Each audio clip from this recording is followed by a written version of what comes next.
যুগের সঙ্গে তাল মিলিয়ে আধুনিক হয়েছে সমাজ, কিন্তু গ্রাম অঞ্চলের ক্ষেত্রে ছবিটা আজও ভিন্ন।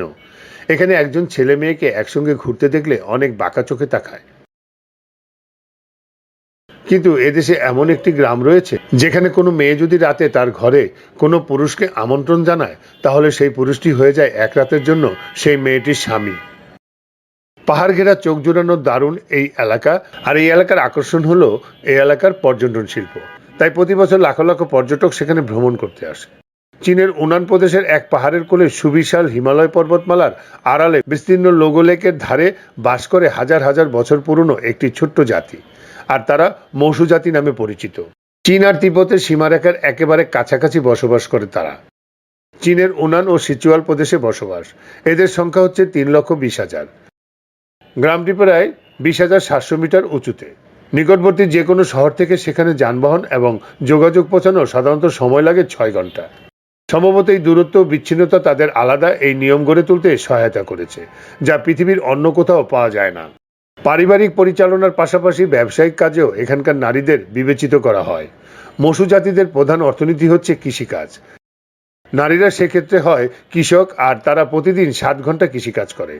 জমি চাষের পাশাপাশি তারা পশুপালন করে এবং কিছু কিছু ক্ষেত্রে পুরুষদের সম্পৃক্ততাও দেখা যায়। আবার অনেকে লঘুরথ থেকে মাছ ধরে বাজারে বিক্রি করে। এছাড়াও চারিপাশে চমৎকার ঝাউবন রয়েছে এবং পাহাড় ঘেরা চোখ জোড়ানো দারুণ এলাকা। মনে প্রশ্ন আসতেই পারে, এমন পর্বত বিশিষ্ট উঁচু ভূমিগুলি মৌসুর লোকেরা কিভাবে এবং কখন থেকে বসবাস করে আসছে। গবেষকদের মতে এই পাহাড়ের পথ ধরে কোনো একদিন চেঙ্গিস খানের সেনাবাহিনী যাচ্ছিলেন। সেই সময় তারা লঘুরথ নামে এই গ্রামের সন্ধান পায়। তারা এখানকার সৌন্দর্য দেখে মুগ্ধ হয়ে যায়। সেই সময় থেকে তাদের একটি অংশ এখানে থেকে যায়, আর তাদের থেকে এই মৌসু জনগোষ্ঠীর বিকাশ হয়। বছরের নির্দিষ্ট একটি দিনে মৌসুর নারীরা তাদের উজ্জ্বল সাজগোজ করে, তাদের পাহাড়ের দেবীকে ঘিরে উৎসব উদযাপন করেন। ওরা খুব মজা করে এবং নাচ গান করে। এছাড়া আগুন জ্বালিয়েও খাবার রান্না করে। দেবীর সামনে ধূপ জ্বালাতে সবাই পাহাড়ে উঠে আসে, আর পাহাড়ের চূড়ায় তাদের দেবীর গাম্বর মন্দির।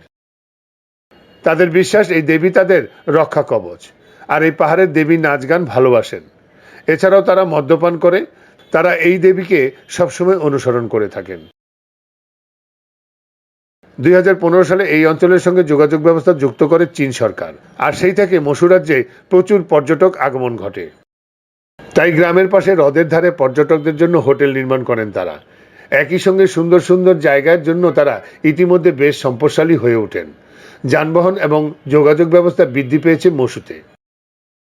উপজাতি পুরুষরা মূলত মাছ এবং অন্যান্য পশু পাখি শিকার করে, আর ঘরে যাবতীয় কাজকর্ম, চাষবাস এবং পশুপালন এবং কাপড় বোনা ইত্যাদি প্রায় সব কাজে হাত লাগায়।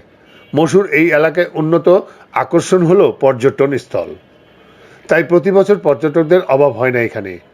এই এলাকায় যারা বেড়াতে গেছেন তারা লক্ষ্য করেছেন তা হলো মৌসুর নারীদের শারীরিক গঠন ও কর্মক্ষমতা, এবং পুরুষদের চাইতে অনেক বেশি এদের কর্মক্ষমতা। সমাজে পুরুষদের তেমন কোনো কাজ নেই, শুধু সন্তান লালন পালন ও পশু শিকার করা তাদের কাজ। ফলে প্রাপ্তবয়স্ক পুরুষরা দিনের বেলায় গ্রামে বিভিন্ন স্থানে ঘুরে বেড়ায় এবং নারীদের আকৃষ্ট করার চেষ্টা করে। যদি কোনো নারী রাতের বেলা কোনো পুরুষকে নিজের ঘরে যাওয়ার অনুমতি দেয়, তবে সন্ধ্যার পর সেই নারীর ঘরে সেই পুরুষ যেতে পারেন, আর তাহলেই সেই পুরুষটি হয়ে যায় এক রাতের জন্য সেই মেয়েটির স্বামী।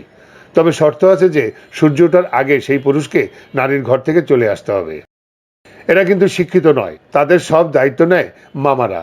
তাদের জীবনযাপন, মূল্যবোধ সবকিছু যথাযথভাবে সেখানে দায়িত্ব মামাদের।